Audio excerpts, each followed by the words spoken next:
Estamos mais uma vez aqui no Vozes Cast, esse espaço destinado para que as mulheres possam potencializar suas vozes. Aqui, as mulheres têm um espaço de voz e de vez para falar da sua história e contar a sua trajetória. Vem para o Vozes Cast. E eu convido você também a se inscrever no YouTube, acompanhar todas as nossas entrevistas e não esqueça de acionar as notificações para que você possa acompanhar tudo.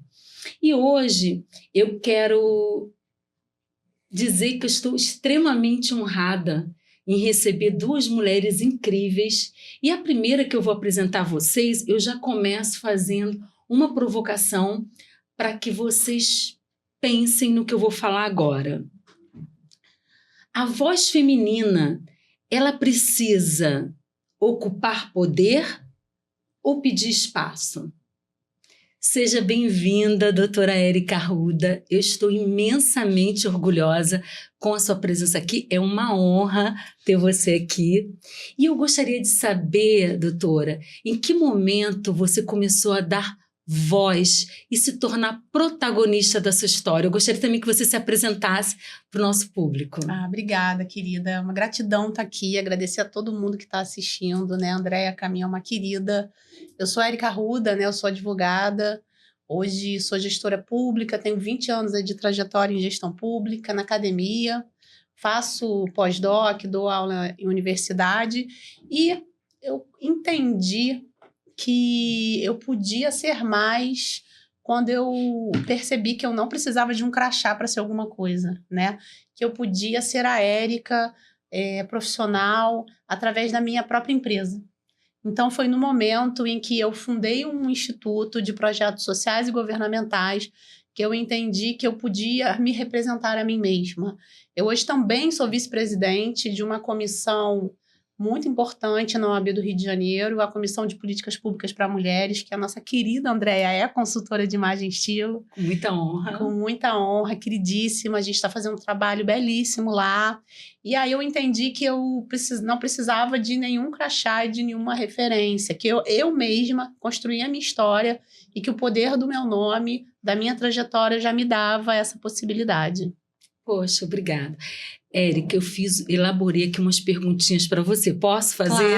Claro!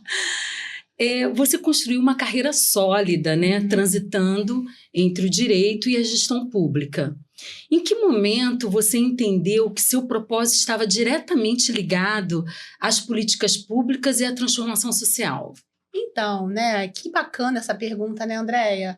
Acho que eu sou advogada, né, tenho 20 anos de formada, e no primeiro dia de aula da graduação em Direito, o professor de introdução ao direito perguntou para as pessoas por que elas estavam fazendo direito. E aí um levantou a mão, falou que queria seguir a advocacia para seguir o escritório do pai, outro queria ser juiz. Eu levantei a mão e falei, eu quero fazer direito para ajudar as pessoas e transformar vidas. E naquele momento os meus colegas riram. Falaram, mas você quer ajudar pessoas a transformar vidas? O seu lugar não é o direito, né? Então eu entrei na universidade porque eu queria transformar não só a minha vida, mas também a vida de outras pessoas. E eu vi que através do direito eu podia fazer isso, né? E como advogada, né, a lógica aqui do Poder Judiciário é uma lógica muito dual, ou perde ou ganha. E eu achava que aquilo era muito pouco para transformar as vidas, né? Eu entendi que na gestão pública eu poderia atingir muito mais pessoas, né? E eu tenho aí uma trajetória que eu trabalhei em todos os níveis de gestão, trabalhei no governo federal, no Ministério da Justiça, né? Enfim, no governo distrital em Brasília, aqui no estado do Rio de Janeiro também no governo estadual, na prefeitura, também fui conselheira tutelar do município do Rio, e hoje tenho a minha empresa de projetos. Ainda sou gestora pública, sou acadêmica, professora universitária, mãe de Arthur e Isabela, beijo, maravilhosos, meu marido Alexandre, que também está assistindo, e queria dizer que desde o início da minha trajetória profissional eu entendi que eu podia agregar muito mais. Sim. E a gestão pública e a política pública foi esse caminho aí que eu trilhei. Eu não falei para vocês que são mulheres admiráveis? Daqui a pouco eu vou apresentar a doutora Ana também. Como vice-presidente da Comissão de Políticas Públicas para Mulheres da OAB Rio de Janeiro, quais são hoje os maiores desafios enfrentados pelas mulheres ao acesso aos direitos e oportunidades? Então, esse lugar, né, de vice-presidente da comissão da OAB foi nos presenteado pela doutora Ana Tereza Basílio, Sim. que é a nossa presidente estadual aqui da OAB, a quem eu agradeço muitíssimo, né? E que teve um olhar de que a gente precisava, como Ordem dos Advogados do Brasil, voltar a influenciar os destinos do país. Porque a Ordem dos Advogados do Brasil, ela teve uma função histórica e social muito grande na história do Brasil, e ter uma comissão para tratar de políticas públicas significa que a Ordem ela vai voltar a dialogar não só com o governo, mas também com a sociedade civil. Então, com os grupos de mulheres, como, por exemplo, Vozes, que é um grupo maravilhoso de mulheres, né? Discutir o empreendedorismo das mulheres, discutir as políticas públicas para mulheres, para mães, a parentalidade, que é a especialidade da doutora Ana, que ela vai falar daqui a pouco. Então, discutir essas pautas para mulheres é tão importante. E se a gente for prestar atenção, na Constituição do Brasil, a única profissão que está lá é a advocacia. É verdade. Então, a função social do advogado, ela tem que se mostrar. A gente precisa ir para fora, a gente precisa entender que o direito sozinho não resolve as questões de transformações, né? Então, vamos lutar para que a gente consiga efetivar mais direitos através desses movimentos e através dessas articulações. Sim, mas veja bem, muitas vezes as políticas públicas parecem distantes da realidade das pessoas, né? Na sua visão, o que falta para que elas sejam mais efetivas, especialmente as mulheres? Então, a gente tem, eu não vou aqui dar aula de políticas públicas para vocês, né? Mas a gente tem aí uma visão que é um pouco deturpada do que é política pública, né? A política pública nada mais é do que os programas e as ações governamentais que existem para a efetivação dos direitos. Porque no Poder Judiciário, quando a gente chega no juiz, é porque a coisa já deu errado, o carro já entornou, né? Quando eu vou no já judiciário... Já existe o conflito, Isso, né? já tem um conflito. Eu vou no judiciário pedir um medicamento que não foi oferecido pelo sistema de saúde, então significa que o sistema de saúde falhou. Então, essas políticas públicas, para elas estarem mais próximas da população, é importante que a sociedade civil se coloque. Instituições como, por exemplo, a Ordem dos Advogados do Brasil, os movimentos de mulheres, por exemplo, mais mulheres na política, mais mulheres em lugares de comando. Mais mulheres na política é fundamental, né? Fundamental. E aí essa é a ideia da gente pensar pautas de mulheres para mulheres. Isso é muito importante, né? Então, discutir a política pública e também uma compreensão que a gente precisa ter de que a política pública ela é um lugar de todo mundo. Sim. Todo mundo. E a gente só transforma se a gente leva a nossa pauta para o gestor. É o que a gente chama de agenda pública. Aquele fato social, ele só vira política pública se ele entrar na agenda pública. E para entrar na agenda, alguém tem que levar. Alguém tem que mostrar para aquele legislador que vai fazer a lei, alguém tem que mostrar para aquele chefe de poder executivo que aquela pauta é importante, que aquela questão que existe social... demanda, existe necessidade, né, que aquela questão é relevante. De ser olhado, né? Isso são várias pautas. Então, várias pessoas das comunidades, várias pessoas precisam levar as suas pautas para esses espaços. Sim. Érica, você possui uma trajetória acadêmica impressionante. Essa mulher com mestrado, doutorado e agora pós-doutorado, como você conecta todo esse conhecimento com a prática na gestão pública e nos projetos sociais? Como é que você aplica todo esse teu conhecimento? Então, eu sempre gostei, meu pai professor, né? Foi professor da UERJ, foi de gestão da UERJ, né? E a minha mãe também professora, então a docência sempre esteve na minha vida, né? E eu sempre tive essa vontade de passar saber, né? De educar mesmo, né? Só que no momento que eu entrei na academia, eu comecei a perceber que essa academia era muito teórica, né? Então, eu fiz um primeiro mestrado em projetos sociais, que foi um mestrado profissional, que tem uma perspectiva assim, mais rápida, mais técnica. Meu segundo mestrado foi em Brasília, na área de políticas públicas. O meu doutorado aqui no Rio de Janeiro em Direito e o meu pós-doc está sendo em Direito e Políticas Públicas na Unirio. E aí eu sempre tive essa ideia de que a academia tinha que entrar junto com a prática. Então, a minha prática acadêmica sempre foi uma prática que teve junto com a prática da gestão Sim. pública e das minhas ações em projetos sociais e governamentais. Por exemplo, eu sempre fui uma pessoa de projetos de extensão. O que é o projeto de extensão? É um projeto que sai dos muros da universidade. Sim.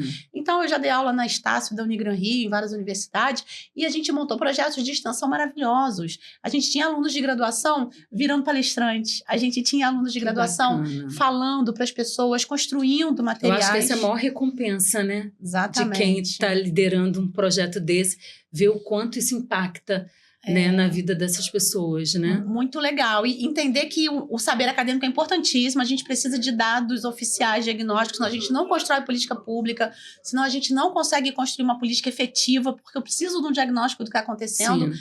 Mas a gente precisa juntar isso tudo, né? Esse saber acadêmico com a prática e com a transformação, né? Porque Sim. se a gente vai para a universidade levar isso para as pessoas, isso precisa impactar elas. E com projetos sociais mais ainda, né? Eu tenho 2 projetos aprovados pela FAPERJ, projetos sociais, e eu consigo impactar o território. Eu consigo impactar as pessoas que estão dentro das comunidades. Isso é Nossa, maravilhoso. isso é fantástico. É mudar a vida das pessoas através do meu conhecimento e através aí dessa história.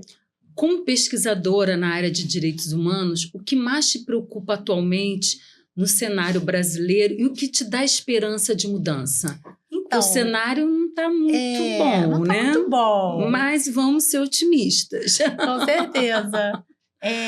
A gente... Então, como você falou, sou pesquisadora, eu faço parte do grupo de pesquisa lá na Unirio, né? A gente tem um projeto de extensão maravilhoso, que é o Pílula de Direitos Humanos.